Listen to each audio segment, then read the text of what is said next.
ട്രെൻഡായി നിൽക്കുന്ന social media അടക്കി ഭരിക്കുന്ന രണ്ടുപേരാണുള്ളത്. നമ്മൾ പോലും അറിയാതെ നമ്മളെ സ്വപ്ന തുല്യമായ ഇടങ്ങളിലും വേഷങ്ങളിലും മറ്റൊരു ഗെറ്റപ്പിൽ തന്നെ എത്തിക്കുന്ന ഇത്തരം ആപ്ലിക്കേഷനുകൾ സുരക്ഷിതമാണോ എന്ന് ചോദിച്ചാൽ അതിനൊരു ഉത്തരം ആർക്കും ഉണ്ടാവില്ല. ഇത്തരത്തിൽ ജെമിനിയിലെത്തി തന്നെ സുന്ദരിയാക്കി സാരിയിലുള്ള ഒരു ചിത്രം നിർമ്മിക്കാൻ പോയ യുവതിയുടെ ഒളിഞ്ഞിരുന്ന ദേഹത്തിലെ മറുക് പുറത്തെത്തിയത് യുവതിയെ ആകെ പരിഭ്രാന്തിയിലാക്കിയിരിക്കുകയാണ്. ഇതെങ്ങനെ സംഭവിച്ചു എന്ന ഞെട്ടൽ മാറാതെ തന്നെയാണ് യുവതി മറ്റൊരു പോസ്റ്റുമായി സോഷ്യൽ മീഡിയയിലെത്തിയത്. ഈ ചിത്രവും വിശദീകരണവും ഇപ്പോൾ സോഷ്യൽ മീഡിയയിൽ ശ്രദ്ധ നേടിയിരിക്കുകയാണ്.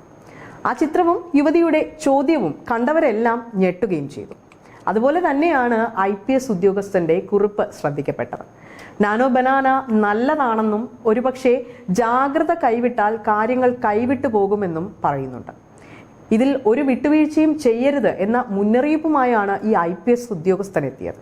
സമൂഹ മാധ്യമങ്ങളിൽ വ്യാപകമാകുന്ന Google Gemini Nano Banana AI ട്രെൻഡിനെതിരെ IPS ഉദ്യോഗസ്ഥൻ സുരക്ഷാ മുന്നറിയിപ്പുമായി രംഗത്തെത്തിയത് ഏവരെയും ഒന്ന് ഞെട്ടിച്ചിരിക്കുകയാണ്. അംഗീകാരമില്ലാത്ത ആപ്പുകൾ ഉപയോഗിക്കുന്നത് വ്യക്തിഗത വിവരങ്ങൾ മോഷ്ടിക്കപ്പെടുന്നതിനും സാമ്പത്തിക തട്ടിപ്പുകൾക്കും ഇടയാക്കും. ചിത്രങ്ങൾ അപ്ലോഡ് ചെയ്യുമ്പോഴും ഇത്തരം ആപ്ലിക്കേഷനുകൾ ഉപയോഗിക്കുമ്പോഴും ജാഗ്രത പാലിക്കണമെന്നാണ് സമൂഹ മാധ്യമത്തിൽ പങ്കുവച്ച കുറിപ്പിൽ അദ്ദേഹം പറയുന്നത്. ഹൈപ്പർ റിയലിസ്റ്റിക് ദൃശ്യങ്ങൾ സൃഷ്ടിച്ച പലരും രസകരമായി ഈ ട്രെൻഡിനൊപ്പം ചേരുന്നുണ്ടെങ്കിലും വ്യാജ വെബ്സൈറ്റുകളിലൂടെയോ അംഗീകാരമില്ലാത്ത ആപ്ലിക്കേഷനിലൂടെയോ കെണിയിൽ അകപ്പെടാൻ സാധ്യതയുണ്ടെന്നാണ് അദ്ദേഹം മുന്നറിയിപ്പ് നൽകിയിരിക്കുന്നത്.